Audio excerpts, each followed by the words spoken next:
Buenas tardes, estimados estudiantes. Vamos a empezar con nuestra siguiente semana, nuestra siguiente sesión, y el tema ahora es el de la hormona tiroidea, como parte de nuestra tercera unidad que corresponde al metabolismo basal. Tenemos que lograr describir los órganos endocrinos que están involucrados en el metabolismo basal y ver algunos efectos de la disfunción de las hormonas.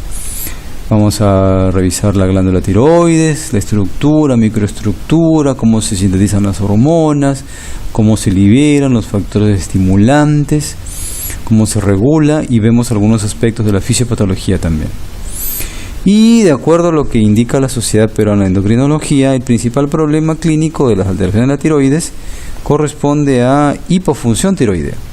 Por ejemplo, hacemos este caso de esta mujer de 42 años que está en consulta porque no menstrua, ha montado de peso y ha estado teniendo estos problemas en el último año con oligomenorrea, hipomenorrea, 10 kilos de peso sin tener un cambio en la dieta, está constipada. Parecería, ¿no?, que es un tema pues de menopausia, ¿no?, la edad, pero no. La piel fría, pálida, seca, el cabello frágil, quebradizo, edema pretibial sobre todo, la frecuencia cardíaca baja, 54, ruidos cardíacos de baja intensidad también, y sobre todo el letargo, la bradisiquia, los reflejos osteotendinosos aletargados o lentificados o disminuidos, ¿no? Y obviamente la causa más probable, como lo dice la Sociedad Peruana de Endocrinología, es los problemas de tiroides, hipotiroidismo en este caso. Pero nos toca revisar cuáles son los mecanismos que sustentan esto. La embriología de la tiroides es muy interesante porque a la tercera o cuarta semana va a aparecer un divertículo tiroideo entre la primera y segunda bolsa branquial. Este divertículo va a ser fuente o va a ser lugar donde van a proliferar unas células, un cordón de células que van a formar el conducto tirogloso. Este conducto tirogloso se va a ir alargando conforme este grupo de células vaya migrando de manera caudal a través del ioides, o va a pasar por lugar cercano al ioides, y luego va a llegar a su lugar donde es el tercer o sexto anillo traqueal, hasta entre el tercer y el sexto anillo traqueal, donde se va a ubicar finalmente la tiroides. Y en la octava semana este conducto tirogloso debería ya haber degenerado, porque si no queda pues como un agujero ciego, ¿no? Y un 50% de los casos da origen pues al lóbulo piramidal de la glándula tiroides. A veces cuando este conducto tirogloso no degenera, vienen algunos problemas como son quistes tiroideos, o inclusive puede haber tejido tiroideo en todo el camino. Parece que el desarrollo de la tiroides no es dependiente de la TSH, porque todavía no secreta pues TSH, ¿no? Parece que tiene que ver un poco con la maduración hipotalámica, que conforme va liberando TRH, ¿no?, va a dar lugar a que más o menos en la semana 18 a 26 haya mucha concentración de TSH en el feto con respecto a la mamá, y esto indica de que hay niveles más altos, ¿no?, con respecto a la mamá, y esto nos quiere decir que, por ejemplo, en ese momento el control de feedback negativo tiene otro punto de comparación, ¿no?, otro comparable, ¿no? Esta glándula tiroides, como lo vemos aquí, su principal función es sintetizar y liberar hormonas, dos hormonas sobre todo, ¿no? La T4, que es la tiroxina, ¿no?, y la T3, que es la 3,5,3-triodo-L-tironina. Hay regulación extrínseca por, obviamente, factores que conocemos ya por nuestros estudios de fundamento, como la TSH, pero también, y lo vamos a ver ahora, mecanismos intrínsecos, que hay mecanismos de autorregulación. La glándula tiroides está ubicada pues a nivel de cervical, como ya le hemos dicho, tercer y sexto anillo traqueal, dos lóbulos, ¿no?, como si fuera una mariposa, ambos lóbulos que están unidos por un istmo, y a veces encontramos, como les comentaba, un lóbulo medio, ¿no?, el peso aproximadamente entre 15 a 30 gramos, ¿no? Y lo interesante aquí es que tiene un flujo sanguíneo muy alto, más alto que el riñón. Puede llegar hasta 5 mililitros de sangre por gramo por minuto. Y esto puede incrementarse aún más cuando, por ejemplo, se presenta algún problema de incremento de la función tiroidea. Hasta puede haber un soplo audible por la gran cantidad de sangre que hay, o inclusive un tril, ¿no? Un tril audible a nivel de la glándula, obviamente. Además, tenemos que la irrigación arterial, la arteria tiroidea superior, que es rama de la carótida externa, la arteria tiroidea inferior, que es rama de la subclavia, ojo, y se puede acompañar de la arteria tiroidea IMA, que es una arteria que deriva directamente del tronco brachiocefálico. Este lado de la irrigación arterial, y como ustedes pueden ver, hay amplias anastomosis aquí. A su vez, el drenaje venoso, 3 venas tiroideas, superior, inferior y media, ambas, las primeras que van a drenar en la yugular interna, y la inferior que como ustedes pueden ver está drenando, ¿no? Puede ser también en la vena brachiocefálica o incluso en la subclavia. Además, nosotros podemos encontrar las proyecciones para tener en cuenta, ¿no? Y los puntos de referencia de anatomía de superficie, ¿no? La depresión tiroidea, ¿no? El hueso hioides de por sí, el cartílago cricoides, la prominencia tiroidea, el ligamento cricotiroideo, y la ubicación de la glándula tiroides en el cuello y su relación con la tráquea. Recuerden que también que a veces se dan, ¿no? Algunos procedimientos, ¿no? Heroicos, ¿no? Que la cricotiroidotomía. Además, nosotros podemos ubicar la relación de la tiroides con músculos, por ejemplo, ¿no? El esternoioideo, el esternotiroideo, ¿no? El homoioideo, y además músculos como por ejemplo el esternocleidomastoideo, que nos van a dar algunas referencias, ¿no? De los famosos triángulos del cuello que ubicaban pues antes a la glándula tiroides, ¿no? Además, nosotros tenemos una visión, un corte así para una vista superior, y tenemos que podemos encontrar, por ejemplo, en esta fascia, ¿no? En esta fascia podemos encontrar a la fascia pretraquial. ¿Qué cosa es lo que va a contener? La tráquea, los lóbulos de la tiroides, el esófago y sobre todo, muy importante, la arteria que estoy hablando, el nervio recurrente laríngeo, a tener en mucha consideración cuando se realizan los procedimientos. Además, ¿no? Los músculos relacionados que hemos hablado, el que está más cerca, el esternotiroideo, luego vendrá más anterior, o el esternoioideo, y posteriormente, ¿no? O más alejado, el esternocleidomastoideo. Además, nosotros tenemos de que hay un ligamento, ¿no? Que es una condensación de la fascia pretiroidea, que está en la cara posterior del istmo, que es el ligamento suspensorio de Berry, que fija la glándula tiroidea de los anillos traqueales, y hay ligamentos laterales. Eso es lo macro, lo más importante de la macroanatomía, la anatomía de superficie y la relación que tiene con las estructuras que estamos considerando. Además, en la microestructura hay algunos datos interesantes, ¿no? Que básicamente está formada por folículos, ¿no? Que están dentro de una rica red de capilares, ¿no? Capilares fenestrados, y este folículo está lleno de un coloide, que es el componente principal de la masa tiroidea. Si lo ven en el corte, el tiroides es una estructura rosada, ¿no? Pero está circundado por un anillo de células. Estas células son las células tiroideas, y además contiene otro grupo de células que son las famosas células C, o células parafoliculares, que migran bilateralmente de la cresta neural y son fuente pues de calcitonina. Las células son diferentes, ¿no? Estas son un poco más claras, más grandes, el núcleo un poco más claro, en cambio las células tiroideas son más oscuras, ¿no? Se nota claramente. Además, ¿no? Se tiene que tener en cuenta que las células foliculares tienen una variación, no pueden ser planas, como ustedes pueden ver en la lámina. Hay algunas que son planas, ¿no?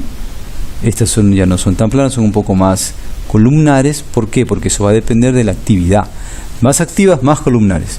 Además, las células C, que tienen las características, ¿no?, que están en folículos, nunca están necesariamente bordeando el lumen del folículo, ¿no?, tienen mayor tamaño y menos intensidad de coloración que los tirocitos y secretan calcitonina.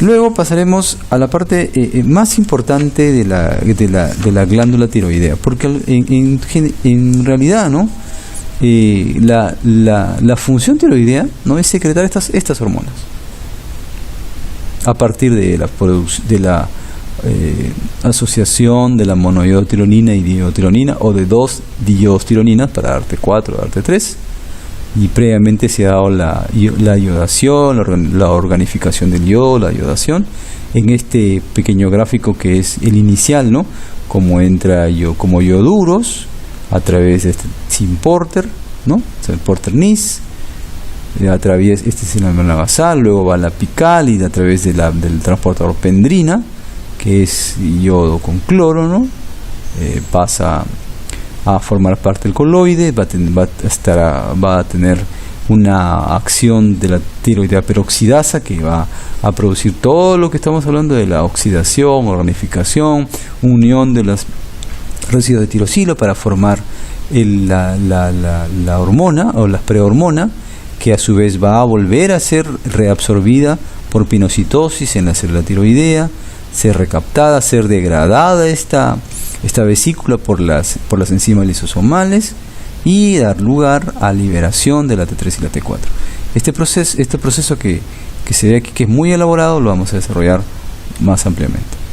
Las hormonas tiroideas pues son las dos formas activas, ¿no?, la T3 y la T4. La T3 es la forma más activa, hasta 8 veces más potente que la T4, pero la T3 es la más activa, ¿no?, y la T4 es la más abundante y que tiene más vida media.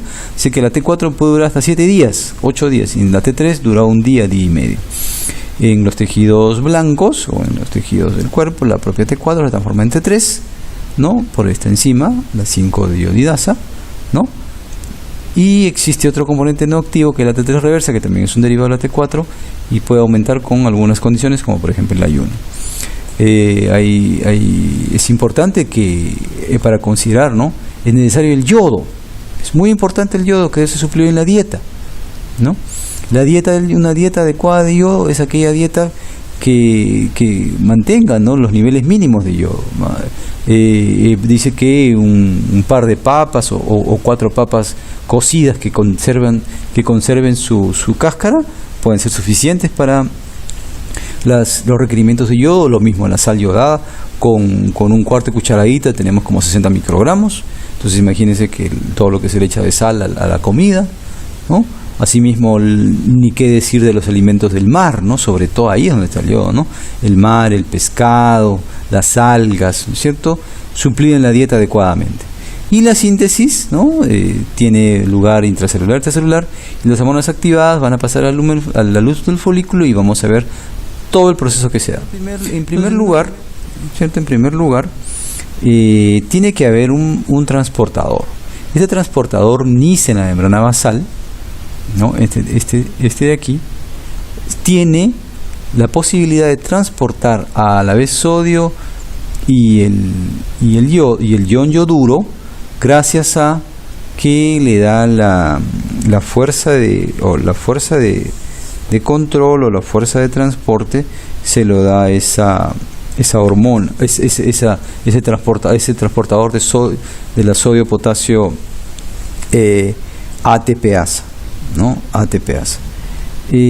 Los tirocitos expresan este importe de ioduro sodio, ¿no?, que atraviesa pues toda la membrana, ¿no? El ioduro pasa por ese importe de sodio ioduro, porque deriva su energía de la sodio potasio ATPasa y da lugar a que se concentre el ioduro 30-40 veces más en la célula tiroidea que en el plasma. Este NIS, o este importe, está regulado por la TSH, ¿no?, de manera fisiológica, y más adelante veremos que también puede ser regulado de manera patológica por anticuerpos estimulantes en la enfermedad de Graves. El NIS también se encuentra en otros tejidos que concentran yodo, como por ejemplo el tejido mamario, tejido gástrico, tejido salival, pero No se organifica aquí el yoduro almacenado, ni tampoco sus actividades son reguladas por la TSH. Grandes cantidades de yoduro podrían inhibir a la actividad del NIS, y esto representa un mecanismo de autorregulación que lo veremos más adelante.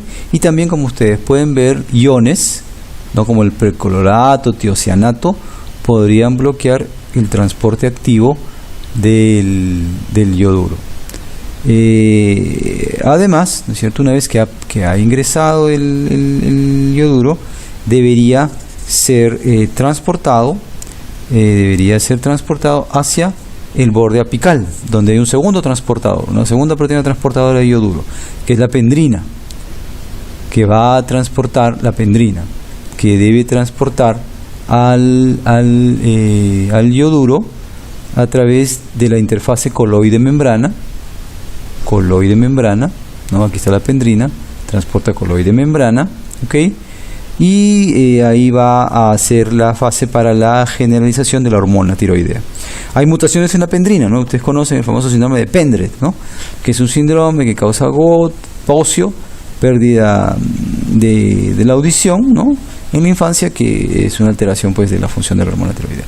Luego, luego de esto, ¿no?, debe organificarse. ¿Quién es el que trabaja aquí? Trabaja la peroxidasa tiroidea. Esta peroxidasa tiroidea es una enzima que cataliza la oxidación del yoduro, la formación de los enlaces covalentes de yodo a los residuos de tirosina de la tiroglobulina, que es la principal proteína del coloide, ¿no?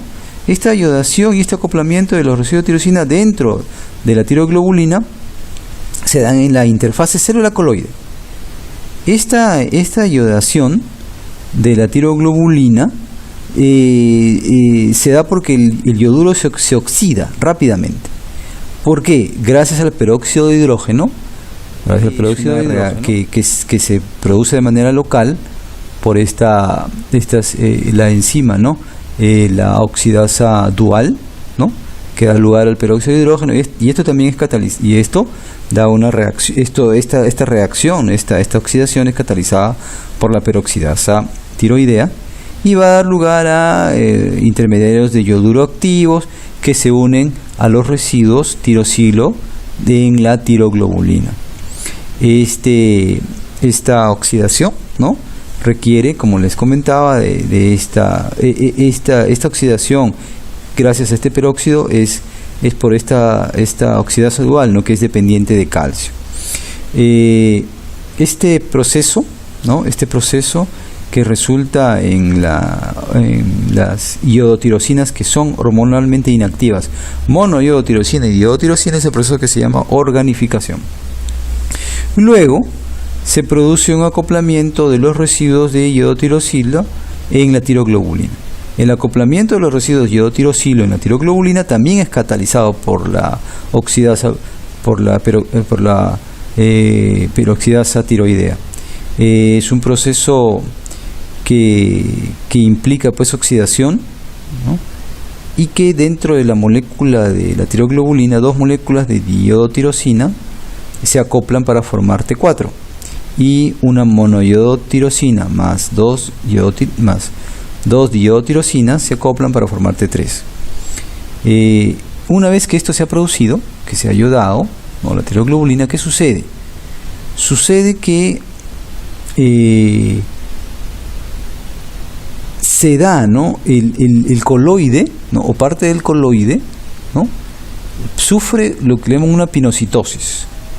Esta pinocitosis, ¿no?, hace que se reabsorba la tiroglobulina y es atacado inmediatamente por enzimas proteolíticas contenidas en los lisosomas, que se fusionan con la vesícula del coloide, y esto va a liberar T4 y T3, así como iodotirosinas, péptidos y algunos aminoácidos individuales.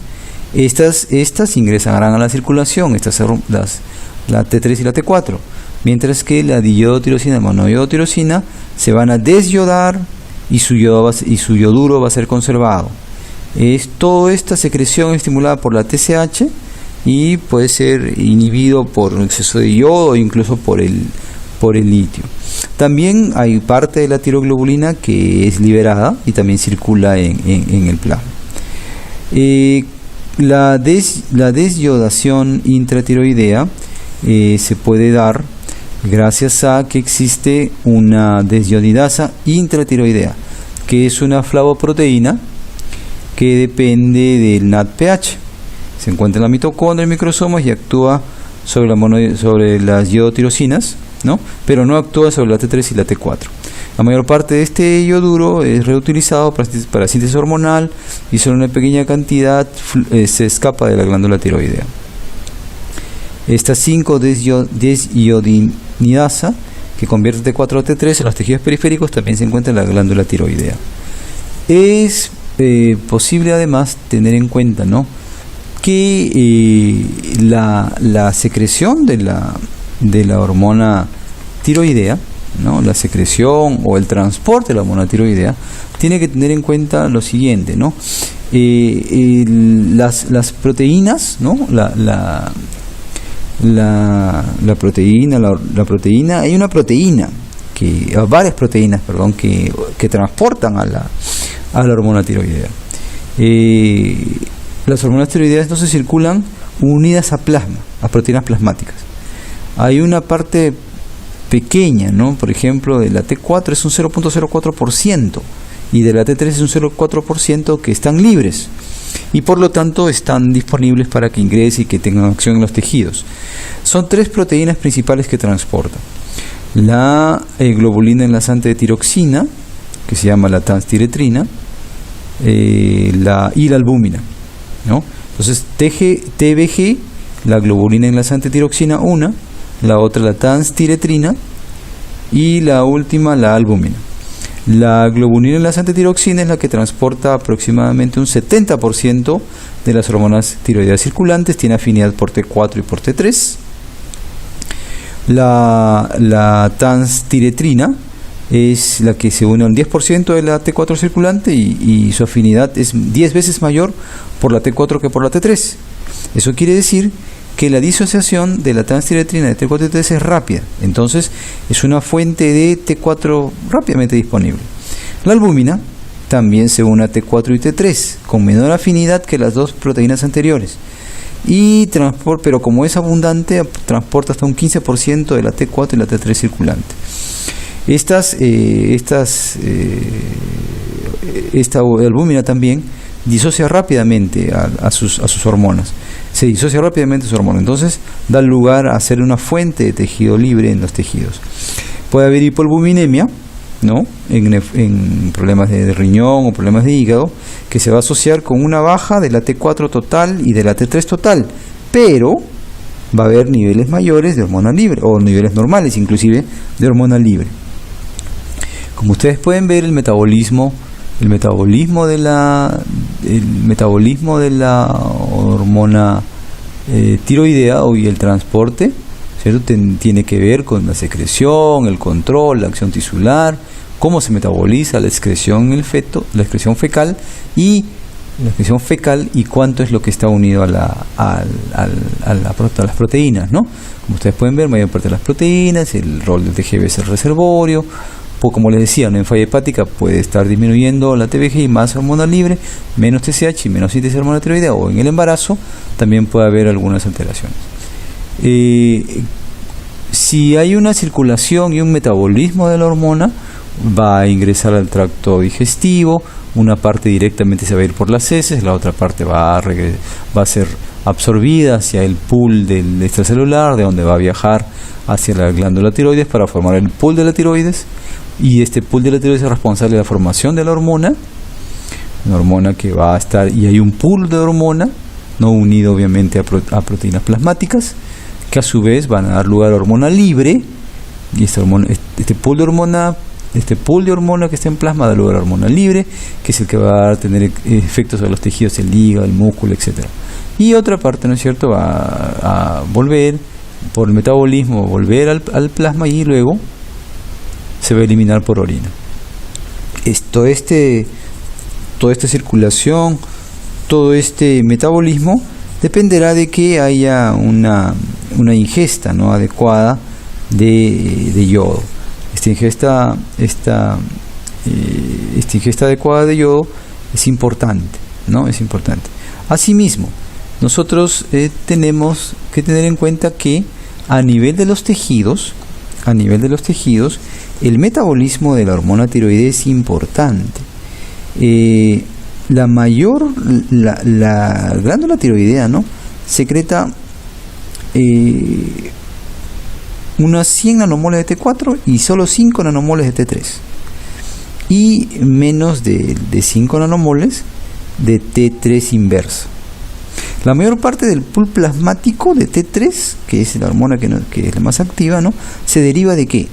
De la monodesyodación, 5 monodesyodación de la T4 en los tejidos que están fuera de la glándula tiroidea. Sobre todo, ¿qué tejidos son los que dan lugar a esta T3? El hígado, el riñón y el músculo esquelético. Ahí, ¿por qué? Porque la T3 es la que tiene mayor afinidad por los receptores nucleares que afectan la acción de la hormona tiroidea.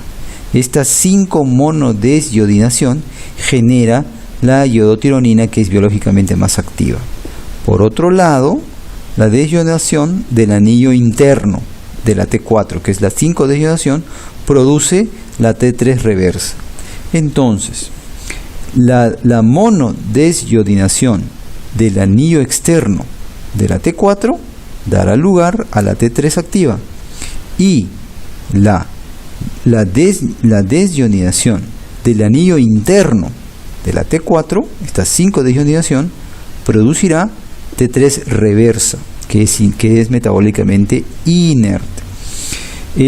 La 5 desyodidasa, que se encuentra, es la forma más abundante, ¿no?, que se encuentra en hígado, riñón y en menores cantidades en la glándula tiroidea, en músculo esquelético y en otros tejidos, es la que nosotros referíamos, que es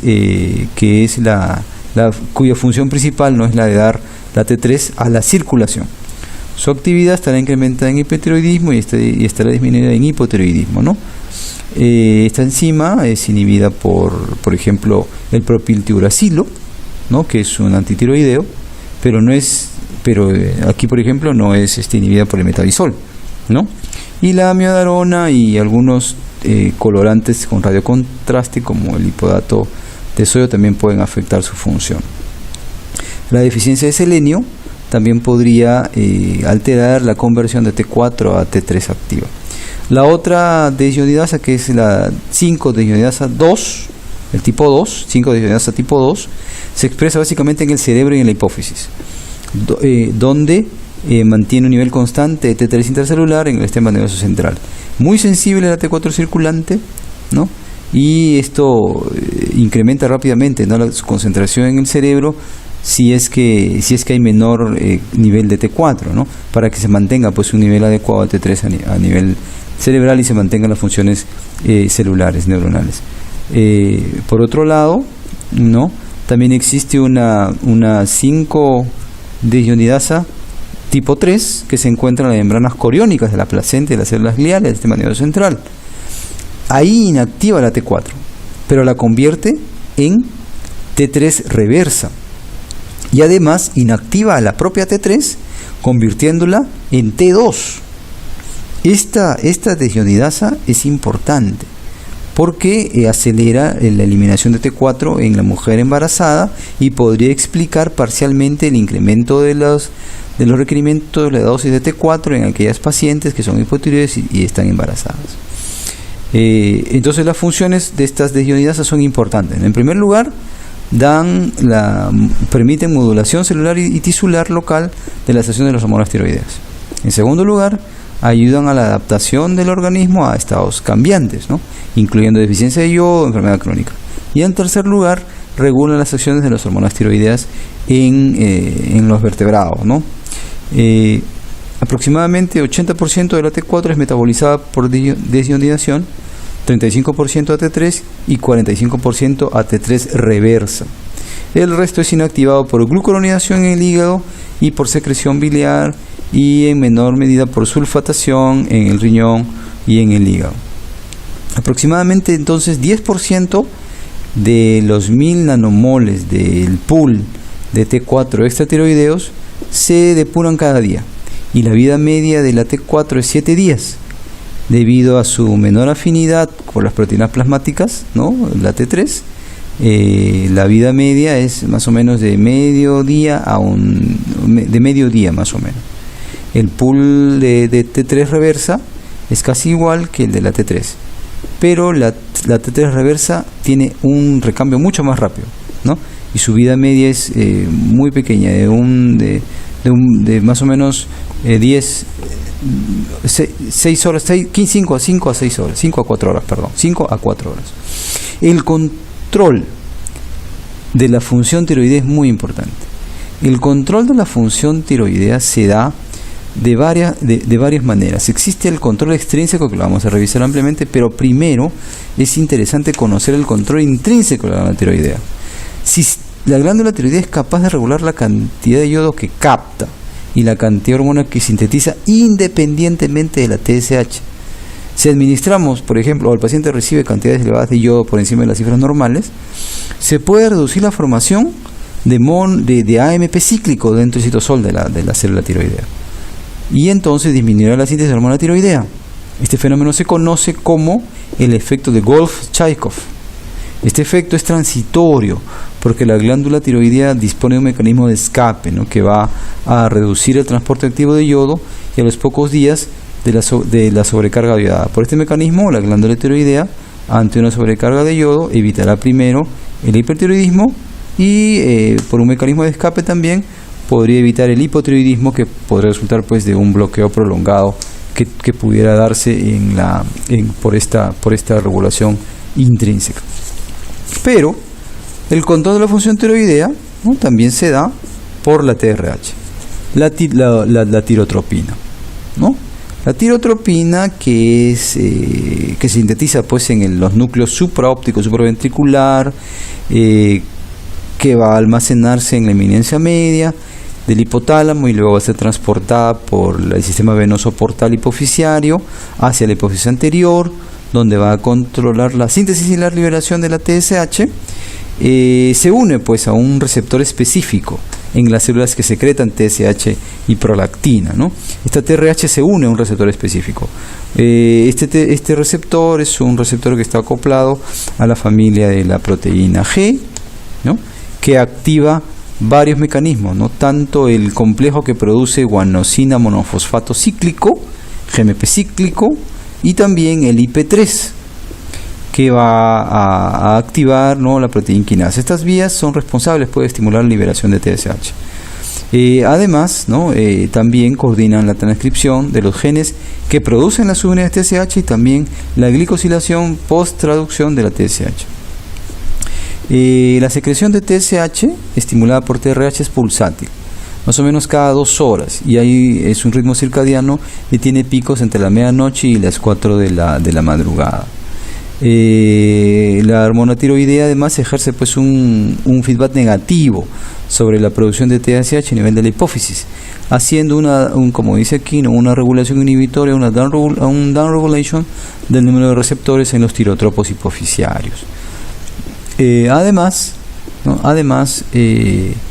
la TRH también se puede encontrar en células de los islotes del páncreas, en el tracto gastrointestinal, en la placenta, el corazón, próstata, testículos, ovarios, y aquí su producción no es inhibida por la T3, pero su control no se conoce, ¿no? ¿Cuál es el otro regulador importante, ¿no? El otro regulador importante es la TSH, ¿no? Que va a controlar lo que corresponde al crecimiento de la célula y a la producción.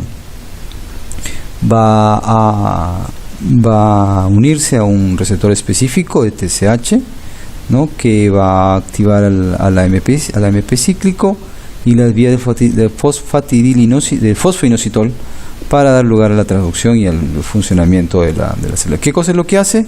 La TSH en la glándula lo que hace es cambiar la morfología, va a hacer que haya más pseudópodos y más captación entonces más reabsorción de la tiroglobulina, más formación de lisosomas y por tanto más hidrólisis de la tiroglobulina y más liberación de la hormona tiroidea. Hace que crezca la célula para que haya más vascularización, hace que el metabolismo del yodo, todas las fases del metabolismo del yodo y del yoduro son estimuladas por la TSH. Otros efectos de la TSH también es que incrementan la incorporación del yoduro en la monoyodotironina, diodotironina, en la T3, en la T4. También ayudan a incrementar, por ejemplo, la captación de glucosa, el consumo de oxígeno y la oxidación de la glucosa en la célula tiroidea. La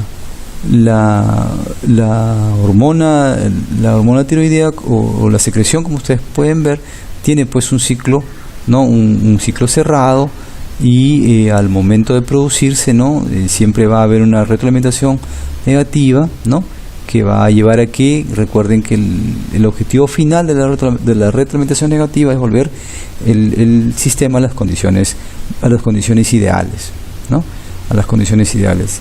Aquí tenemos algunos factores estimuladores de TSH y algunos factores inhibidores de TSH. La TSH en el suero, ¿no? Tiene una vida media de más o menos 30 minutos, ¿no? 30 minutos, y dos factores principales controlan su síntesis, ¿no?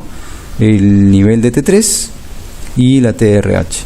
La síntesis de TSH también es inhibida por ejemplo, niveles elevados de T3 y T4, y es estimulada por niveles bajos de hormona tiroidea, obviamente.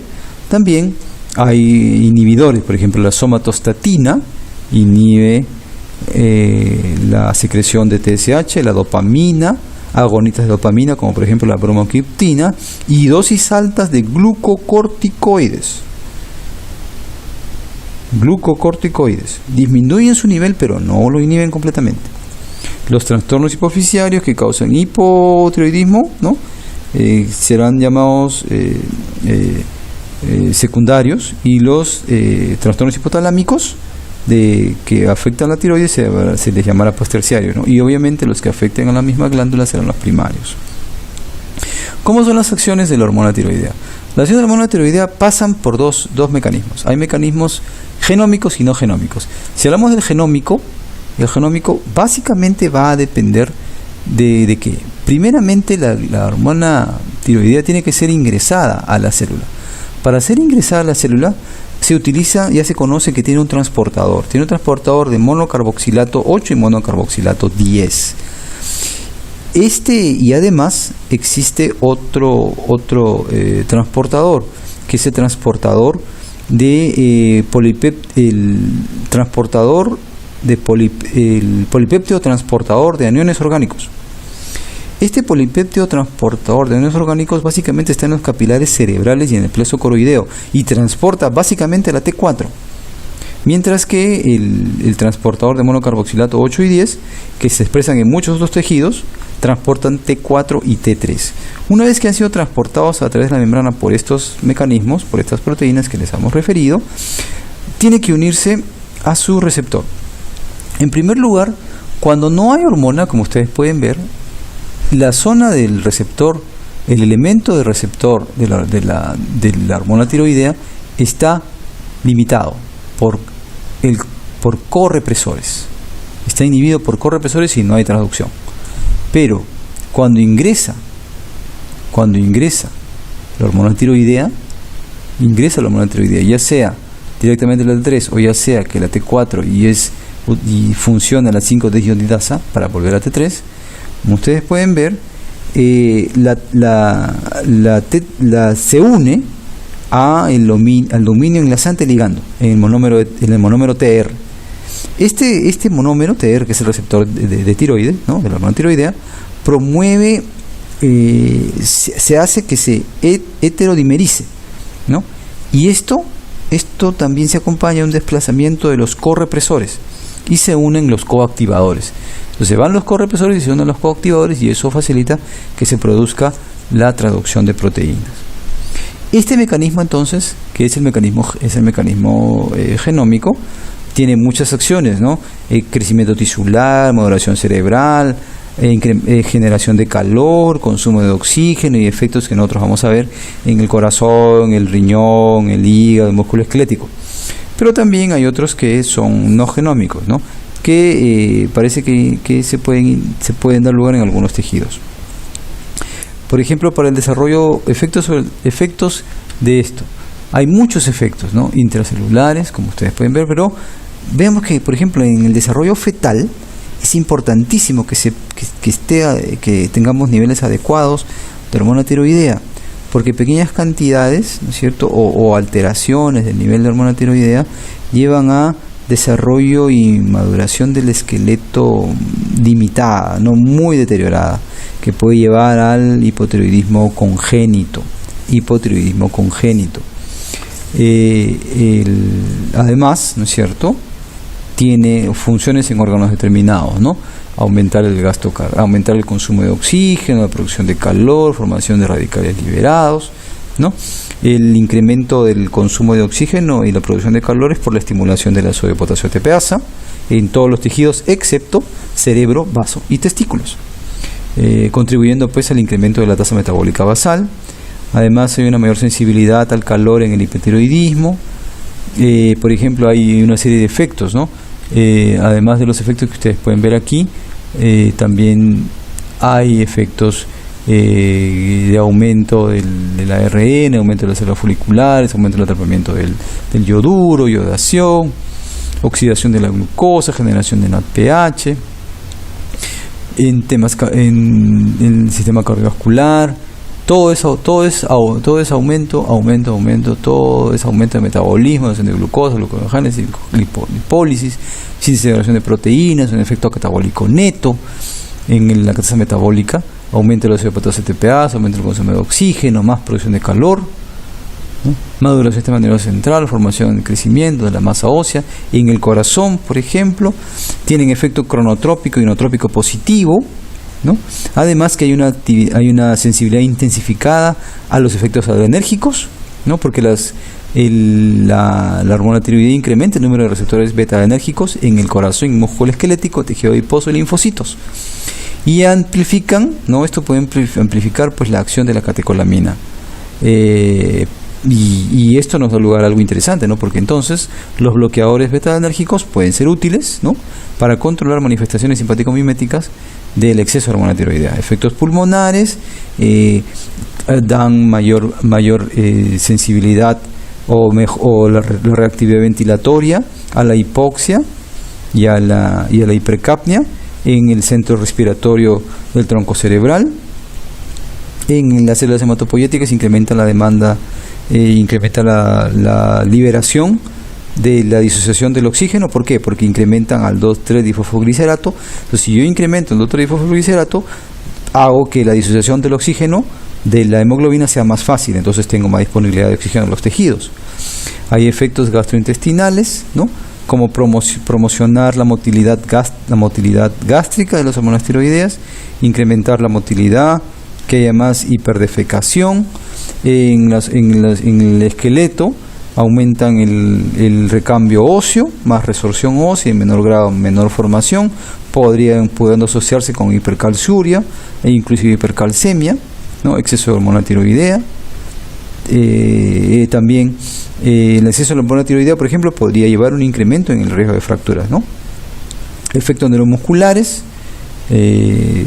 como les decía, ¿no?, aumento del metabolismo óseo, e inclusive en el hipertiroidismo puede haber más recambio, pérdida de tejido muscular, que puede llevar a miopatía. Y a su vez, ¿no?, o contrariamente, ¿no?, en el hipotiroidismo, ¿no?, hay un retardo, ¿no?, un retardo en la relajación de los reflejos, ¿no? Y lo que se ve es, y esto se ve y es característico de los efectos de la hormona tiroidea sobre el músculo esquelético. Además de esto, ¿no?, nosotros también podemos observar que hay efectos endocrinos, ¿no?, de la propia hormona tiroidea, ¿no?, sobre la hormona de crecimiento, ¿no?, sobre las hormonas, por ejemplo, ¿no?, de las hormonas, la GnRH. El hipotiroidismo podría causar un retardo en la pubertad, ¿no? Y por otro lado también el hipotiroidismo primario podría provocar pubertad precoz. ¿Por qué? Porque como hay hipotiroidismo primario, ¿quién se va a elevar? La TSH. Y cuando se eleva a niveles de TSH muy por encima de lo normal, pueden actuar sobre receptores de gonadotropina, entonces puede llevar a una pubertad precoz. El hipotiroidismo inclusive puede causar hiperprolactinemia, ¿no? Menorragia, ovulación y otros efectos sobre otras hormonas. En el hipotiroidismo también, en el hipotiroidismo, ¿no? Hay una reactividad, ¿no? La reactividad del eje hipotálamo hipofisiario adrenal está disminuido, está bloqueado. En el hipertiroidismo, por otro lado, la aromatización de los andrógenos hacia estrógenos, ¿no? Puede llevar a ginecomastia, ¿no? En los varones. Además, ¿no? Además, ahora es muy importante tener en cuenta que podemos nosotros considerar una serie de exploraciones de la glándula tiroides. Por ejemplo, las imágenes ahora que es tan común o ya está más disponible en los sistemas de ecosonografía, ¿no? Acá hay una glándula tiroides normal, sus lóbulos, ¿no? La contextura, la ecogenicidad, y en cambio aquí tenemos obviamente alteración en un quiste, ¿no? Un quiste hipoecoico, un nódulo espongiforme, cáncer con los márgenes irregulares, ¿no? Este es interesante, márgenes irregulares, ¿no? Y un nódulo que tiene hiperecoico, ¿no? Además, los márgenes irregulares también hay zonas calcificadas, ¿no? Además, ¿no?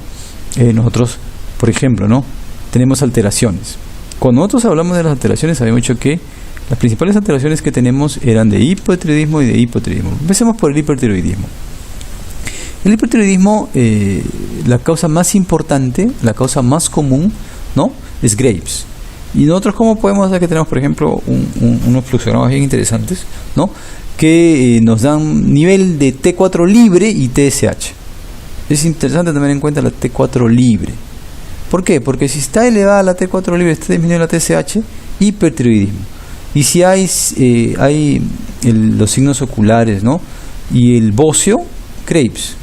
Si no hay signos oculares, ¿no? Si no hay signos oculares y no hay bocio o el bocio es pequeño, entonces hago una pruebita de captación del yodo, que también lo capta el NIS, ¿no?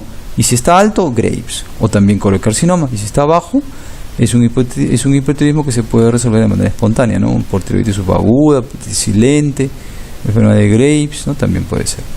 Y si no hay signos oculares y hay bocio único multinodular, un adenoma tóxico o un bocio multinodular tóxico, que es la segunda causa de hipertiroidismo. También tenemos que puede estar elevada las dos, la T4 libre y la TSH. Entonces hay que verificar si hay un tumor hipofisiario que secreta TSH, ¿no? O también estas hormonas, también podría ser. Y si la T4 libre está normal, la TSH está disminuida, inmediatamente observar la T3, porque si está elevada, baja o normal, si está elevada hay Graves o hay bocio nodular tóxico. Si está baja, hay un síndrome del eutiroideo enfermo, ¿no?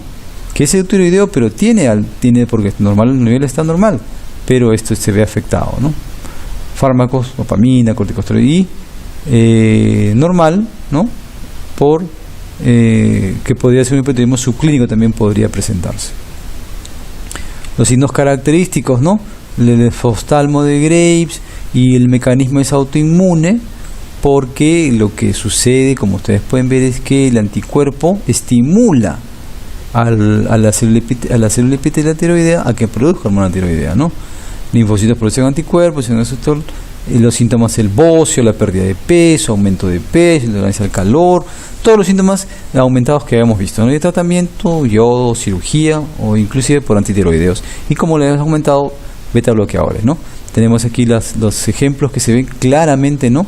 Un aumento en la ecogenicidad de la glándula. Este es un bocio, y además, como ustedes pueden ver aquí también, una muy marcada, ¿no? Intensificación de la vascularización. Además, ¿no? Como ustedes pueden ver, ¿no? Entonces, hipertiroidismo con bocio, Graves, tranquilamente. Pero también, dentro de este espectro de alteraciones autoinmunes, también tenemos una tiroiditis, que en lugar de dar hipertiroidismo, te da hipotiroidismo, ¿no? Hipotiroidismo. Entonces hay un espectro de enfermedades autoinmunes que pueden llamar ya sea a hipertiroidismo o a hipotiroidismo.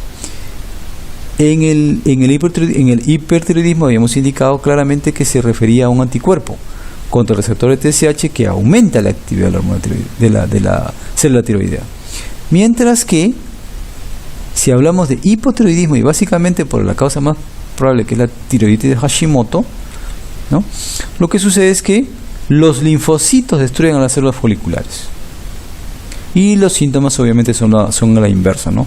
Voz, aumento de peso, intolerancia al frío, hipoactividad, fatiga, constipación, como lo que hemos nosotros referido en el caso con el que iniciamos esta clase. El tratamiento obviamente va a ser complementario.